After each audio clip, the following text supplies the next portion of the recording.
La confidentialité dans l'IA, c'est un sujet qui me revient tout le temps, que ce soit dans des conférences, chez mes clients ou sur LinkedIn. Et c'est normal, c'est un sujet qui est hyper important. Qu'est-ce que les IA font de mes données? Comment je peux me protéger? Et généralement, il y a un énorme flou artistique autour de ça, alors que c'est plutôt simple. Et donc, c'est ce que je vais essayer de vous expliquer dans cette vidéo. Pour moi, il y a 3 niveaux de confidentialité sur l'IA. Alors, je m'excuse d'avance pour l'écriture. Il y a le niveau nul, il y a le niveau acceptable et il y a le niveau incroyable.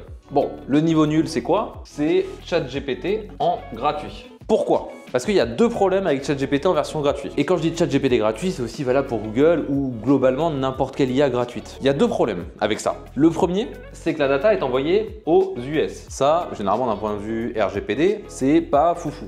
Mais le deuxième problème, et c'est lui qui est le plus important, c'est qu'ils utilisent vos données pour enrichir les modèles. Enrichir les modèles, ça veut dire quoi? Ça veut dire que, vous l'avez bien vu avec les nouvelles versions de ChatGPT et puis l'évolution de l'IA au global, l'IA apprend. Elle devient de plus en plus pertinente. Bon, si je simplifie le schéma de développement d'une IA, il y a toujours 2 phases. La première, c'est l'entraînement par les développeurs. Bon, il y a tout un processus de création, mais ça je passe. Mais au bout d'un moment, il faut que le développeur entraîne son IA lui-même. Il va lui poser des questions fondamentales, et il va regarder ses réponses et lui donner du feedback, lui dire là t'étais pertinent, là t'étais pas pertinent. Une fois que l'IA est sur le marché, ensuite les utilisateurs vont avoir des usages, et on peut se servir de toute cette data-là, de tous ces usages, pour comprendre les feedbacks, pour comprendre les retours que font les utilisateurs, et faire une nouvelle version de notre IA, de notre modèle, en se basant sur tous les inputs des utilisateurs d'avant. Quand je dis enrichir, c'est ça, c'est que ça va prendre les infos qu'on lui donne pour améliorer les modèles suivants. Et pourquoi ça, c'est un énorme problème de confidentialité? C'est parce que le risque que vous avez, c'est que la data envoyée, admettons, vous avez un employé qui met tous les documents contractuels avec un client, et l'IA risque d'apprendre de ces éléments contractuels et de les ressortir demain à d'autres utilisateurs. Je ne vais pas dans le détail, mais GPT et globalement toutes les IA ont un processus d'anonymisation de la donnée. Donc théoriquement, on ne peut pas vraiment savoir d'où ça vient, etc. Mais ça, c'est vraiment la théorie, parce que l'anonymisation, c'est hyper complexe. Donc, pour faire simple, vous avez un risque que vos datas se retrouvent dans la main d'autres utilisateurs demain. Voilà pourquoi c'est nul. Et voilà pourquoi ne pas payer la licence GPT à 20 balles, à 20-25 balles à vos employés ou ne pas prendre d'action là-dessus, c'est catastrophique. Donc, pourri. Passons au niveau acceptable. Alors, je vais beaucoup le faire sur GPT, mais ça c'est valable, enfin ça va dépendre des IA, mais bon, prenons GPT, ça va être GPT Teams ou ça va être par API. Donc, ça veut dire quoi? Ça veut dire que quand vous prenez la version payante, donc GPT Teams, par défaut, GPT vous garantit que la data qui va lui être envoyée via vos employés, via toutes vos équipes, ne va pas être utilisée pour enrichir les modèles suivants. Vous virez ce risque majeur d'enrichissement. Alors, il vous reste un risque toutefois, c'est que la data va quand même être hébergée aux US. C'est certes un risque, mais en fait aujourd'hui, globalement, vous utilisez Microsoft, vous utilisez tout un tas d'outils. C'est pas forcément très grave, ça dépend vachement de la sensibilité des informations que vous envoyez.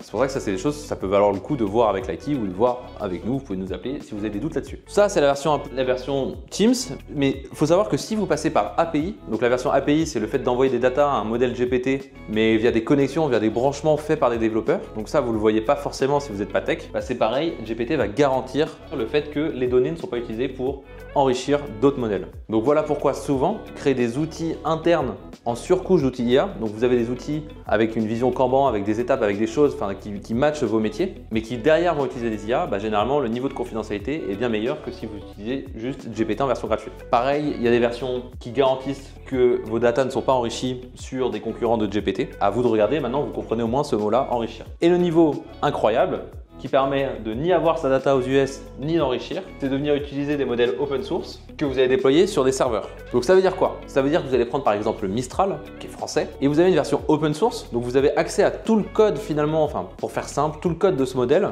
et vous allez pouvoir sur un serveur venir le déployer. Et donc le serveur, il n'a pas besoin d'être chez vous, ça peut être sur le cloud. Et il y a des solutions comme Infomaniac ou Azure, ou enfin il y en a plein, qui permettent de déployer beaucoup plus facilement une IA. C'est beaucoup plus clé en main.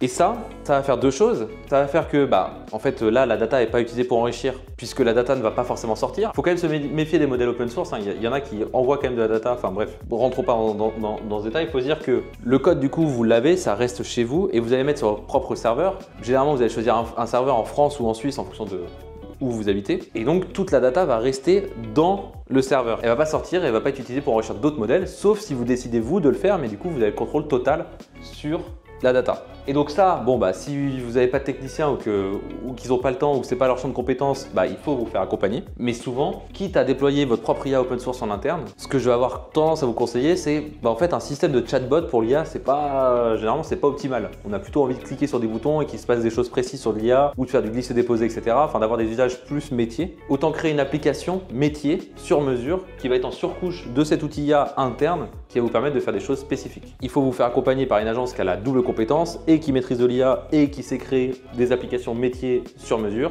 et qui est Dracar. Donc si ça vous intéresse, vous pouvez me contacter soit sur LinkedIn, soit sur dracar.io/contact. Bref, j'espère que ça répond à peu près à la question. J'ai essayé de quand même synthétiser et de rendre ça accessible à toutes et tous. Si c'est pas le cas, dites-le moi, j'ajusterai. Et si ça vous a aidé, dites-le moi en commentaire pour que je continue à faire ce genre de vidéos. Merci beaucoup et à la prochaine. Ciao.